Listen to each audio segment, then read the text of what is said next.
So in this tutorial, I'm going to show you guys how you can render birds in pen and ink. This will just give you, a general idea of how you can proceed with shading them. Of course, it's not the only way you can do it, but it just gives you ideas of how you can proceed. Now, I've already done the pencil drawings, so I'm just essentially just going to go over in ink and show you how I would, pretty much model everything. Now I drew a couple of them, just 4 birds here. Well, pretty much it looks like the same bird, but from different perspectives, so you can see from the back, if you're looking under or above and so on, how I go about it. So I guess I'll start with the with this one. So the main thing is also, with birds, you're paying a lot of attention to texture. Okay, so other than for the beak here, everything has to create that sense of the create the sense of the feathers. All right, so you'll try to leave, especially like the contour, as open as possible, if you notice what I'm doing here. And that, it helps to create the it helps to reinforce the texture, so you can feel the texture already without me doing anything on the inside, just by doing the contour in this way, open, and using just different lines. So I'm just going to go in and do a little line work.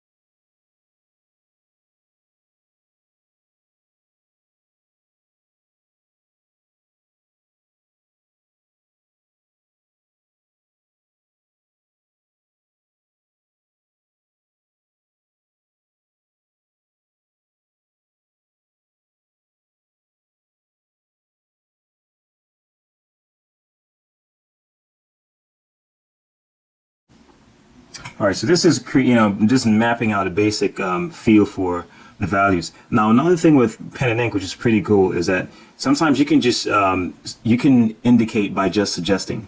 So, for example, in these areas, I'm just putting little groups of hatch marks to kind of create a sense of texture without actually drawing the literal hair there or feathers. All right, so now with this under here, I'm going to assume that the light is coming from up top. Alright, so under here will pretty much be in shadow, so it's going to be a little bit darker than the top. So how am I going to indicate that? I'm just going to put more layers of lines in this area.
So that's laying in the basic work, and afterwards you can just go in and, for example, into these areas, start darkening the shadow between the wings.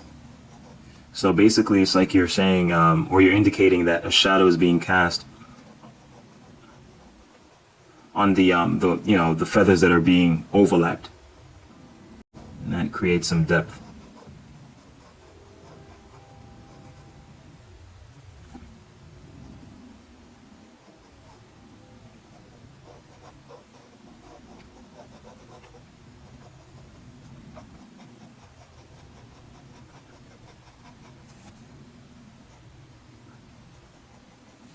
You know, and that's pretty much what you do. Now for the legs, it's pretty easy. You just, you know, think of it like you would a cylinder. You know, it's pretty much it. So I'm essentially just using little lines like this. It goes along it like that. That's pretty much it. The claws are really just cylinders. You're thinking of them in this way, like that, and it goes like that, and so on. You know.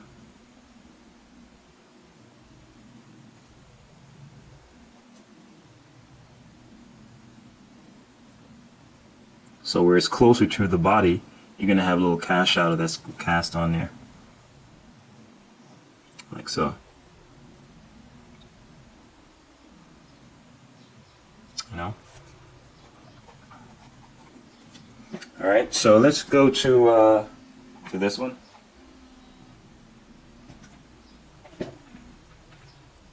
And I'm just going to pretty much just map it out.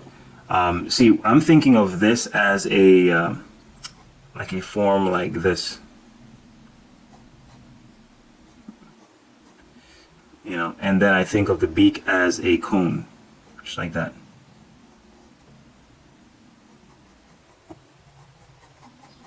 So I'm thinking about it. So, you know, as I said, you always think of basic forms when you draw these. Anything that you draw, you can reduce it to basic forms. And that's essentially what I'm doing. Thinking of this mass just like this.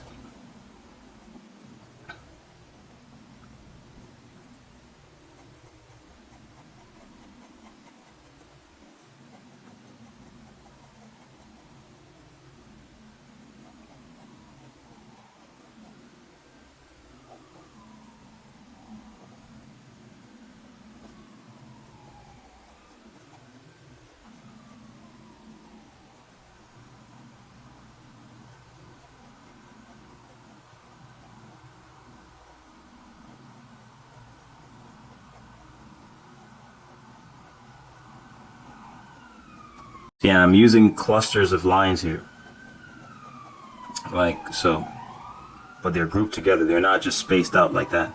They're grouped. See, that creates a consistency instead of just having them random, right? It helps to reinforce the body of the form. So now you can feel like the head is a mass. See, and that's what I essentially did, just like this. This is how I picture this. And then you can just put in little, you know, little pecks like this, little groups, little clusters of little lines, and that, you know, helps to reinforce the texture that, you know, hair is there. So you don't have to literally draw hair everywhere to create the impression that hair is there.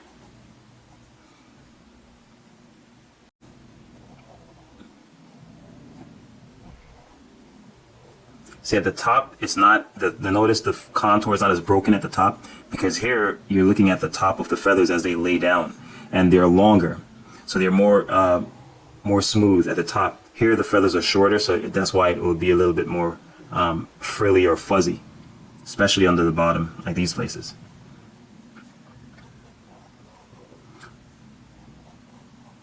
Thinking of something like this, where the head is coming out here. You know, thinking of it in basic forms. And under here will be, you know, shadow. So even though I'm drawing this bird, I'm still thinking of it in terms of basic forms, because you want to have that sense of volume, all right?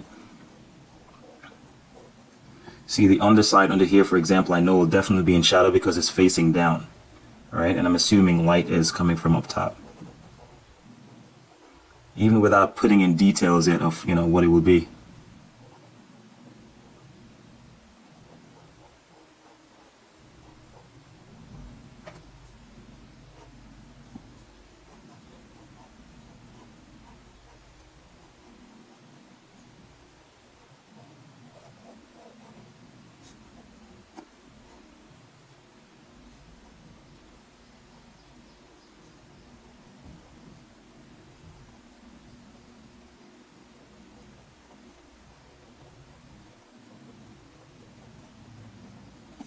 And under these areas, you can, even if you want to put a pattern, actually, you can put, make it seem as if it has little spots, just like that.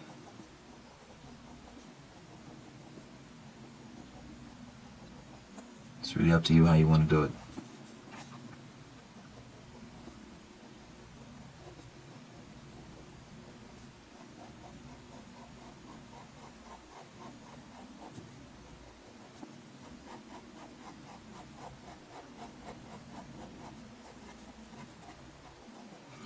And I think after this, it's just a matter of going in and layering things over and over until, you get the density that you want. You determine when the drawing is finished,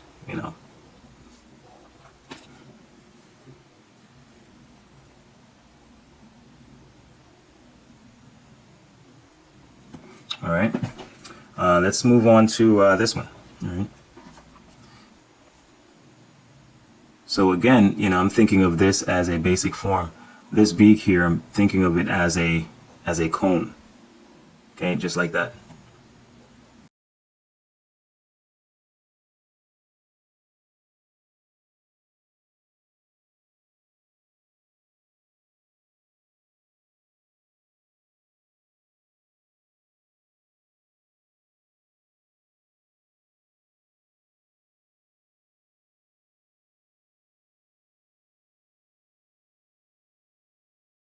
I'm thinking of this form just like so. All right, so this is in shadow and this part is in light. All right, everything you draw can be symbolized or visualized in terms of basic forms. So now you're seeing the underside of the bird, but it's really the same types of principles that you follow.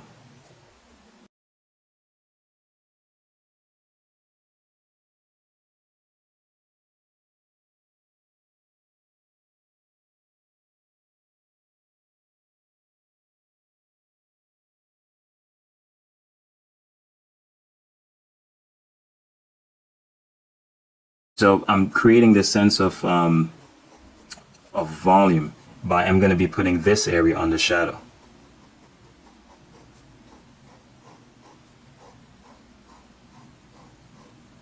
See that? Because you want to capture volume first and then you add texture.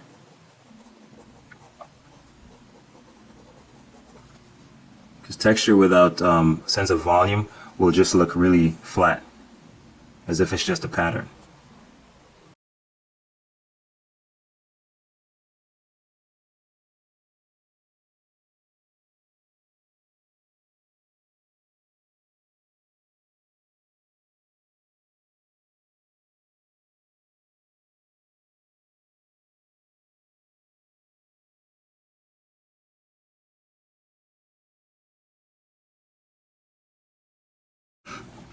So with this one, with the showing the wings, it's pretty much, as I said, the same effect. You're just getting a sense of the volume.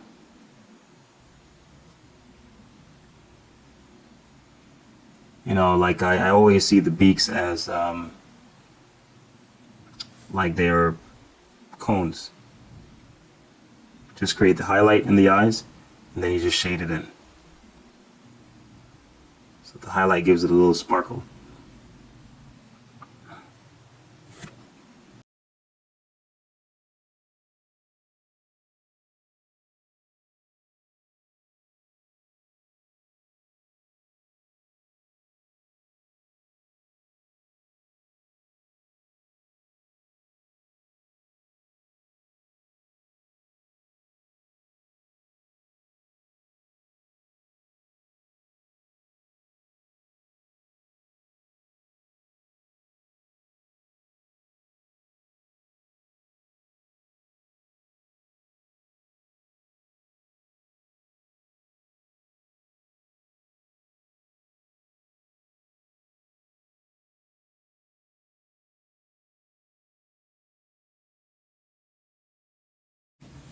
And that's basically the effect. So once you think of the basic pattern. Okay, first of all, you have to think of the overall shape, and then it's just a matter of isolating the different parts. So for example, know that in these areas you don't have to draw everything. Okay, just by doing little clusters of lines like so can suggest feather, or the texture that you want, without literally putting in everything in the areas like this. And notice that I'm still distinguishing areas from shadow from light. Down here is facing down, up here is facing up. Here is facing down, here is facing up. Here is facing down, here is facing up. And once you can create that, the sense of mass will be there, and then you just go in and do the texture afterwards. All right. And remember to think of the simple forms.